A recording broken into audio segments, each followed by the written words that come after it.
누가복음 8장을 보시겠습니다. 43절부터 48절까지 누가복음 8장 43절로 48절까지를 교독합니다. 이에 12해를 혈루증으로 앓는 중에 아무에게도 고침받지 못하던 여자가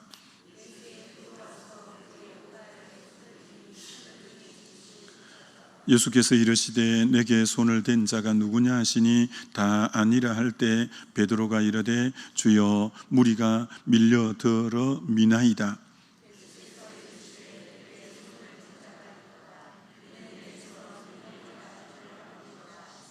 여자가 스스로 숨기지 못할 줄 알고 떨며 나와 엎드려 그 손댄 이유와 곧 나은 것을 모든 사람 앞에서 말하니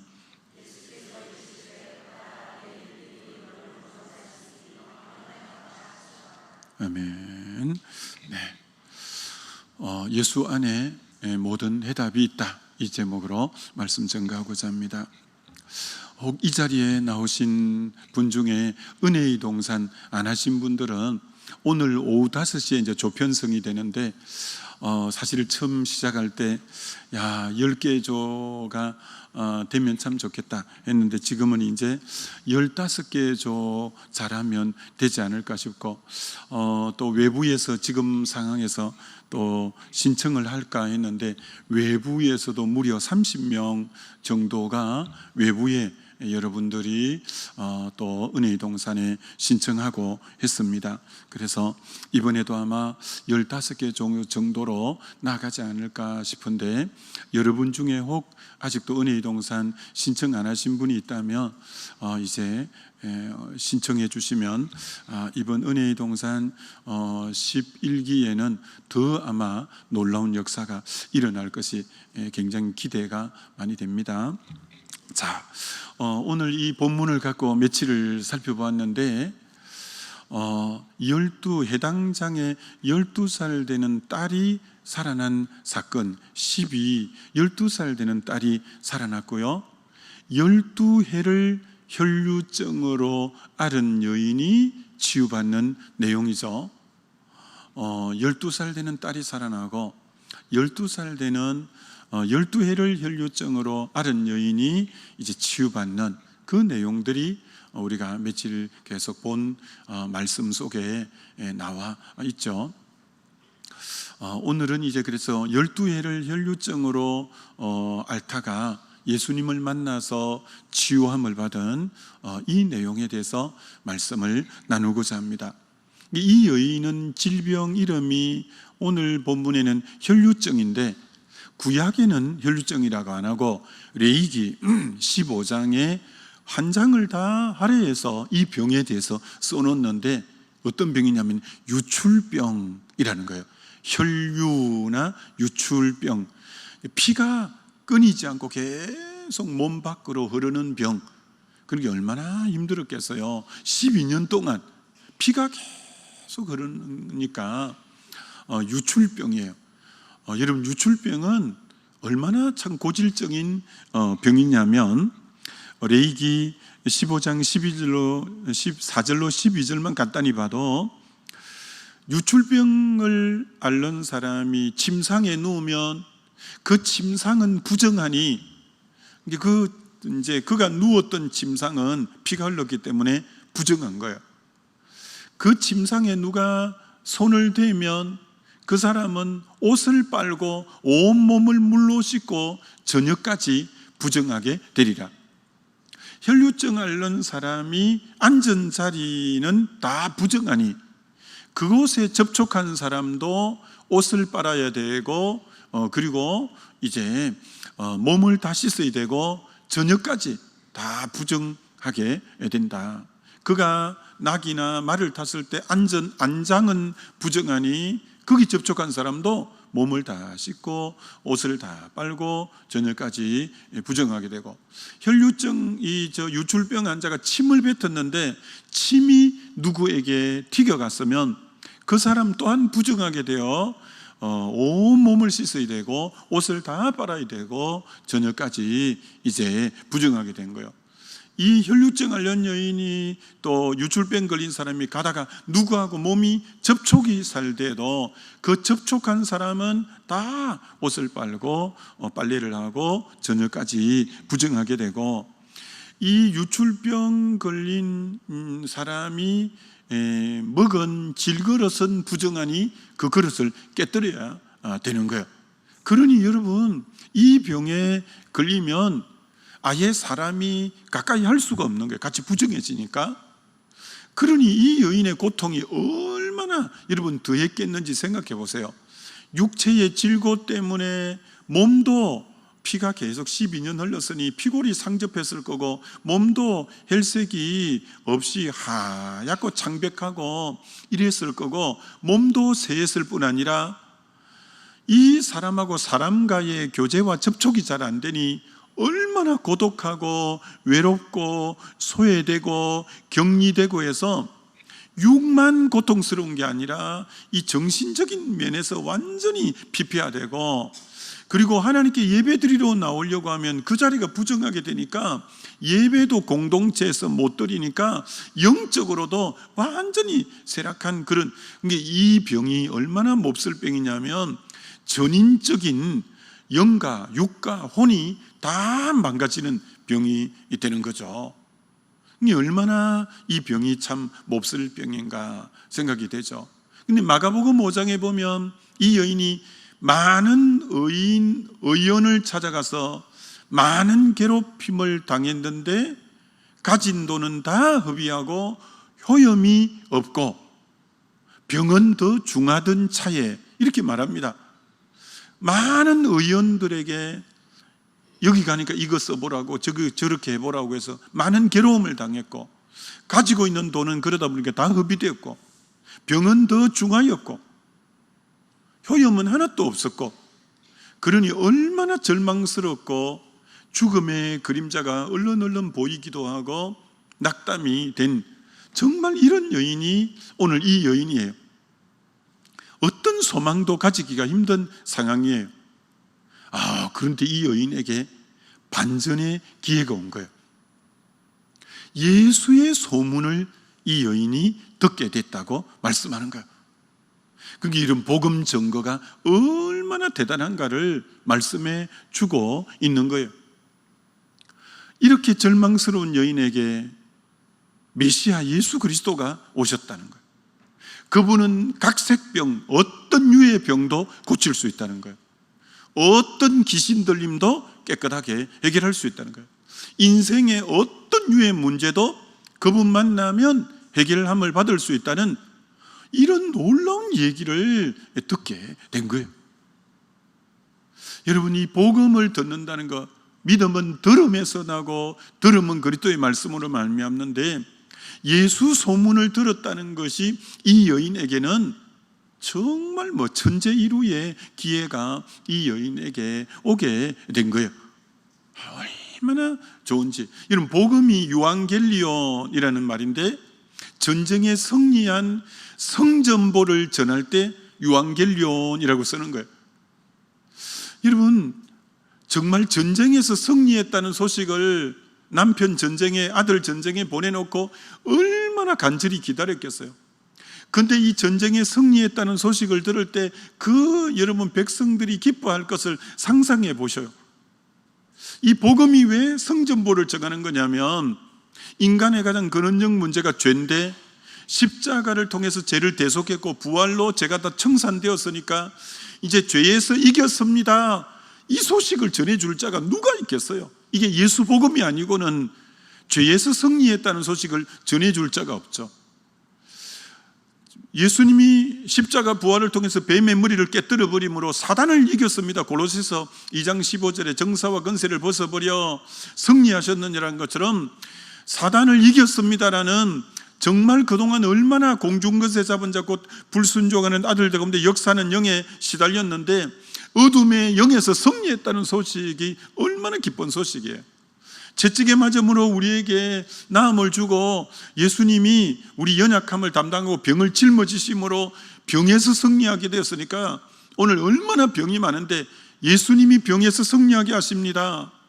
사망을 이기고 부활하셨으니까 사망에서 승리하셨습니다. 나무에 달린 자마다 저주받은 자니까 우리의 저주에서 승리하셨습니다. 여러분, 이렇게 기쁜 소식은 세상에 없어요.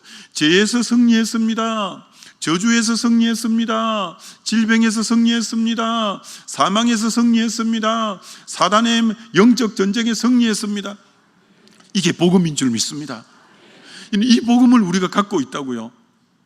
이 복음을 전하는 게 그리스도인의 정체성이죠. 사도행전의 그리스도인의 정체성은 정인, 위트니스, 정인이거든요. 정인. 여러분, 오늘 그리스도인의 정체성은 정인이에요. 정인. 성령을 보내주신 이유도 땅끝까지 이르는 내 정인되라고 보내주신 거고, 그래서 우리는 오늘도 끊임없이 입을 벌려 복음 전하는, 이게 그리스도인의 가장 바른 자세, 건강한 자세이라고 하는 거예요. 참, 어제도 제가 보니까 우리 전도팀이 또 전도하러 그렇게 나가셔요. 너무 감사하죠. 너무 감사하죠. 근데 이거는 전도팀만 해야 될 일이 아니에요. 예수 믿고 구원 얻었다면 복음의 빚진 자로서 이 기쁜 소식을 전해줄 때, 이 여인 얼마나 지금 절망하고 있는 사람이 있어요? 얼마나 낙담하고 있는 사람이 있어요? 얼마나 소망이 없어 죽음의 그림자가 얼렁얼렁거리면서 이렇게 정말 그런 여인이 이 기쁜 소식을 들음으로 완전히 회복되는 것처럼, 정말 이 복음 증거가 우리의 가장 큰 사명이라 이렇게 말할 수 있는 거죠. 자, 그래서 짧게 6가지로 오늘 이 여인에 대해서 말씀드리면, 이 여인은 그 복음을 듣고 예수님 뒤로 와서 옷을 만짐으로 오늘 고침을 받고 구원을 얻게 되는데, 이 여인이 잘한 것은 예수님에게로 나왔다는 거예요. 나왔다는 거예요. 인생의 문제를 가지고 혼자 끙끙거리지 않고 예수님에게로 나왔다는 거예요. 그게 오늘 이 모든 문제를 청산하고 해결하는 원인이 되었다는 거예요. 예수님에게로 나오는 것, 수고하고 무거운 짐진 자 다 내게로 오라 라고 한 것처럼, 이 여인은 포기할 만도 한데 12년을 좋은 의사, 좋다는 소문 듣고 다 가봤는데 안 됐는데, 포기하지 않고 절망하지 않고 예수님께로 나가서 주님 만남으로 오늘 문제가 해결함을 받는, 여러분, 그렇습니다. 인생의 문제는 다양해도 해답은 예수 그리스도인 줄 믿습니다. 정말 그렇죠.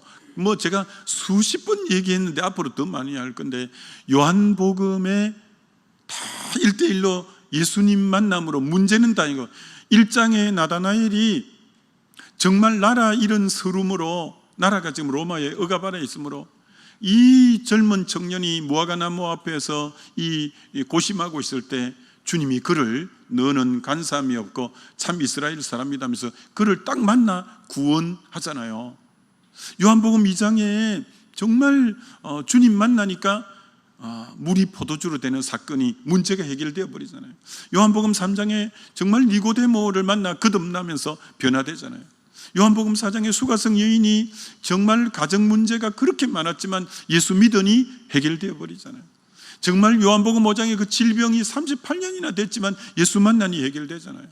요한복음 6장에 베세다 강야에 먹을 것이 없는 그 문제인데 예수 만나니 해답을 얻게 되잖아요. 요한복음 7장에 초막절을 지켜도, 율법을 지켜도 해답이 없는 그들에게 예수 만나니 배에서 생수의 강이 흘러 넘치는 이제 그런 역사가 있고, 요한복음 8장에 일탈행위로 정말 죽을 줄 알았던 이 가늠하는 여인이 예수 만나니까 살아나잖아요. 나면서부터 이게 부모 죄냐 자기 죄냐 소갱된 그가 예수 만남으로 실로암 목가에서 씻음으로 해답되는 것처럼, 요한복음 11장에 죽은 지 날이나 된 그 죽음의 그 정말 통곡 속에 예수 만나니까 살아나는 것처럼, 문제는 다양해도 여러분, 오늘도 예수 그리스도에게 나오면 해답이 있는 줄 믿습니다. 우리가 이 복음을 알았으니 얼마나 감사해요. 어떤 문제도 예수 만나면 해답이 된다는 거예요. 두 번째는, 이 여인이 지금 예수님에게 올 때는 너무나 가난한 심령, 12년 동안 더 이상은 소망이 없기 때문에 너무 가난한 심령으로 왔다는 거예요. 예수님에게 올 때. 그리고 이제는 예수 외에는 길이 없다는 간절한 마음으로 왔다는 거예요. 정말 자기 있는 모든 전심으로 나왔다는 거예요. 여러분, 이 자세가 필요해요. 예수님에게 올 때 어떤 마음으로 와야 되냐? 정말 가난한 심령, 마태복음 5장 3절에 심령이 가난한 자는 복이 있나니 천국이 저희 것이며 한 것처럼 가난한 심령이 필요하고요. 또 예수님에게 정말 간절함이 필요해요. 간절한 여호와의 눈이 온 땅을 두루 감찰하시나니 전심으로 자기에게 향하는 자에게 능력을 베푸니, 이 전심, 사도행전 1장 14절에 120문도가 전혀 기도에 힘쓰는 이 간절함, 이 어떤 전심, 이게 필요하다고요. 그런 마음으로 올 때 오늘 주님이 만나준 것처럼 우리도 주님 앞에 나올 때 그 가난한 심령, 그 간절함, 그리고 그 전심의 마음일 때 오늘 주님이 만나주시고, 세 번째는 이 여인이 어떤 마음으로 왔냐? 믿음의 마음으로, 옷가에라도 손을 만지면 낫겠다라는 믿음으로 왔다는 거예요. 그래서 오늘 이 말씀의 맨 마지막 절 48절에 이렇게 주님이 말씀하셔요. 너 믿음이 너를 구원하였으니 평안히 가라. 너 믿음이 너를 구원했다. 결국 이 여인은 그 소문을 듣고 믿음이 생긴 거예요. 그래서 옷자락만 만져도 낫겠다는 믿음을 갖고 나온 거예요. 그러니까 믿음으로 나올 때 역사하는 거예요. 여러분, 주님이 지금 사람들이 인산인해로 막 떠밀리니까 예수님의 몸에 터치된 사람이 많은데 능력이 쑥 빠져나간 여인은 이 여인밖에 없어요. 이 여인은 믿음으로 만졌을 때 주의 몸에 있는 능력이 빠져나갔어요. 여러분, 이건 굉장히 중요한 원리인데, 예수님이 전능하셔도 우리가 어떤 문제가 있을 때 그 전능자의 능력이 어떻게 하면 내게로 연결이 되고 어떻게 내게로 흘러 들어오느냐, 그 흘러 들어오는 통로는 믿음이라는 거예요. 믿음이 있을 때 그 믿음을 보시고 주님이 그 능력을 그에게 부으시는 거예요. 아무리 로마 군병이 예수님의 옷을 집어 찢고 해도 능력이 안 나가요. 믿음 없이 아무리 터치해도 능력이 안 나가지만 믿음으로 터치할 때는 능력이 오늘도 나가는 줄 믿습니다. 이 믿음이 굉장히 중요해요. 그렇기 때문에 주님은 여러분, 기적을 일으킬 때, 주님이 표적을 일으킬 때마다 믿음을 요구해요. 믿음. 다 그렇습니다, 여러분. 주님이 그만 이렇게 해주시는 게 아니고 믿음을 보고 역사하는 거예요. 물이, 포도주가 떨어졌다는데 주님이 물을 아구까지 채우라. 아구까지 채웠으면 이제 떠서 갖다 주라. 그들의 믿음을 요구하는 거예요.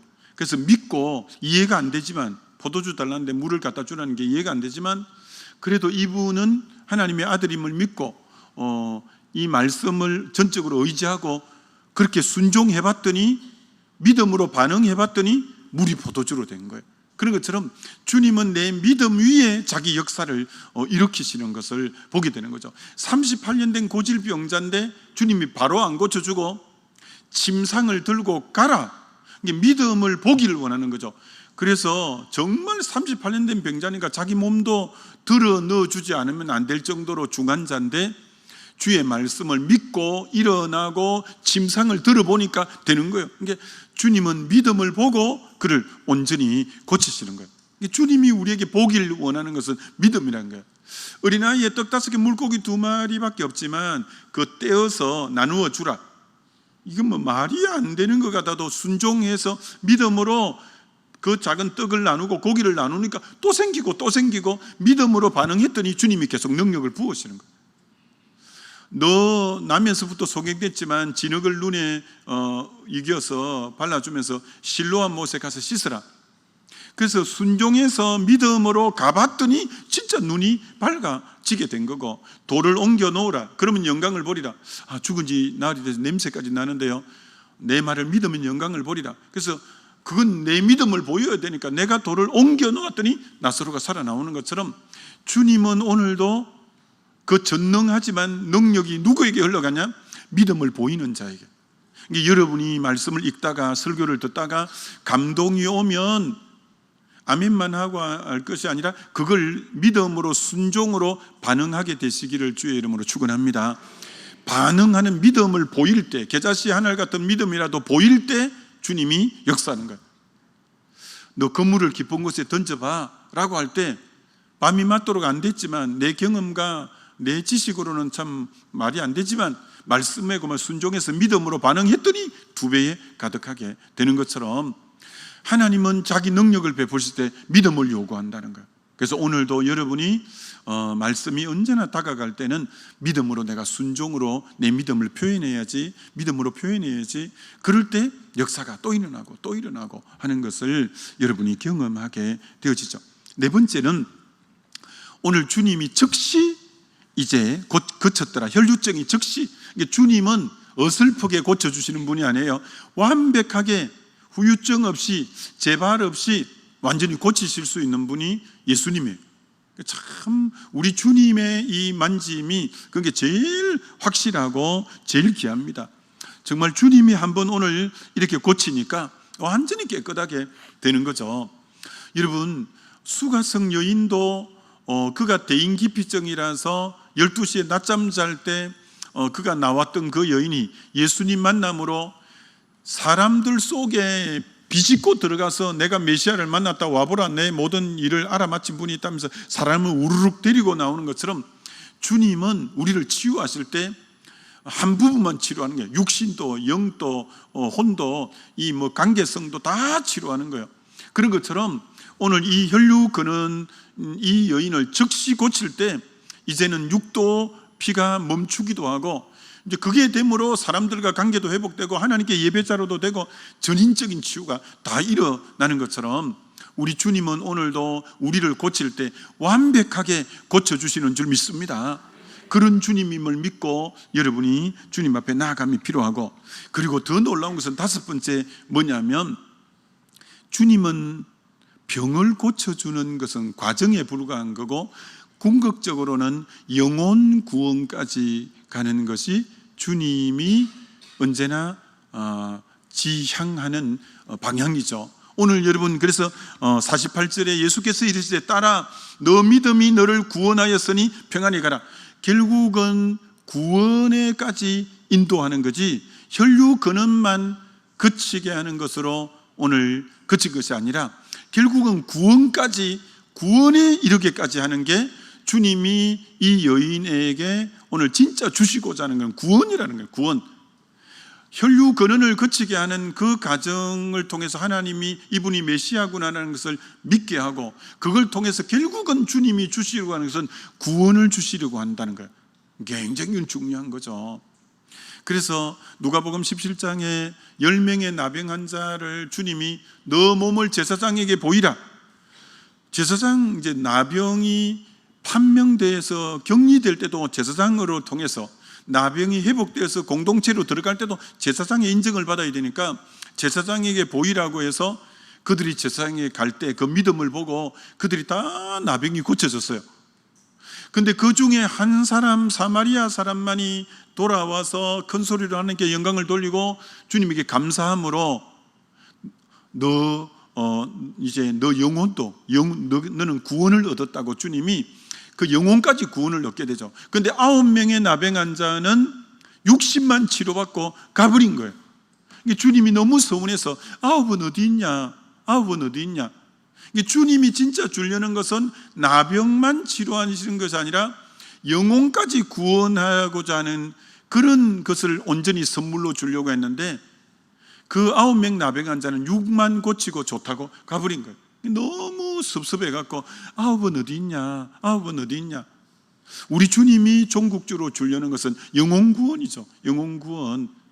예수님이 요한복음 6장에 벳세다 강야에서 오병이어 기적을 일으켰는데 사람들이 억지로 임금 삼으려고 하는 거예요. 이 사람들이 그렇게 모여드는데 그들의 목적을 예수님이 꿰뚫어보고 이렇게 말씀하는 거예요.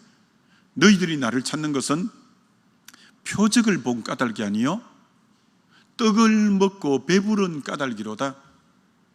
주님이 아쉬운 거예요. 이런 표적은 사인이라는 말인데 그 사인을 통해서 진짜 이분이 메시아임을 말씀해 주려고 하는 거거든요. 여러분, 요한복음 6장에 떡의 사건을 통해서 예수님이 그 뒤에 내가 생명의 떡이니 내 피를 마시고 내 살을 먹어야 영생을 얻는다는 주님이 진짜 이 육의 떡을 통해서 생명의 떡인 영의 떡을 설명하려고 하고, 그걸 통해서 영생을 주려고 하시는 것이 오병이어를 일으킨 그 쌓인 표적의 종국적인 목적은 영생을 주고 생명의 떡을 가르치려고 하는 게 목적이었는데, 많은 사람이 그 표적은 안 보고 떡을 먹고 배부른 그것 때문에 오는 거예요. 주님이 그들에게 내 살을 먹어야 되는, 내 피를 먹어야 되는, 그 영생을 넣는다니까 어렵다 하면서 다 떠나가는 거예요. 그래서 예수님이 제자들이 너희도 가려느냐? 그 제자들이 하는 말이 영생의 말씀이 주께 계시는데 우리가 어디로 가겠습니까? 제자들은 바로 이제 깨닫게 된 거예요.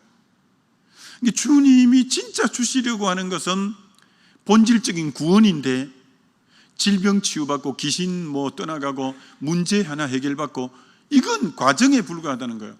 저와 여러분도 마찬가지예요. 기도 응답을 받고 문제를 해결받고, 그걸 통해서 하나님의 살아계심 속에 진짜 그분을 더 찬양하고 그분을 더 신뢰하고 그분을 더 사랑하는 그 본질로 들어가야지, 문제 하나 해결받은 것으로 좋아만 하고 그게 아니라 우리 주님과의 더 짙은 관계, 그 근원적인 어떤 문제로 더 신뢰가 쌓여가고 주님을 더 영화롭게 하고 그 단계까지 들어가기를 원하는 거죠. 자, 마지막 그래 결론이 뭐냐면, 6번째는 너 믿음이 너를 구원하였으니 평안히 가라. 이게 이제 마지막 거예요.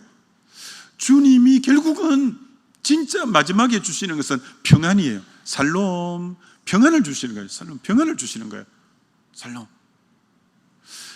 앞에 7장에도 재 많은 여인이, 바리새인은 그 예수님이 집에 왔지만 발 씻을 물도 안 주고 향유도 안 붓고 그랬지만, 이 여인은 예수님이 오자마자 향유옥합을 발에 깨뜨려 붓고 머리카락으로 발을 씻고 그리고 정말 얼마나 예수님을 그렇게 환대해요.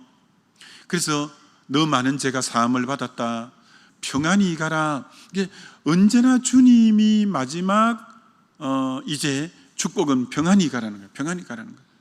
주님이 진짜 우리에게 마지막으로 주시고자 하는 것은 평안이에요.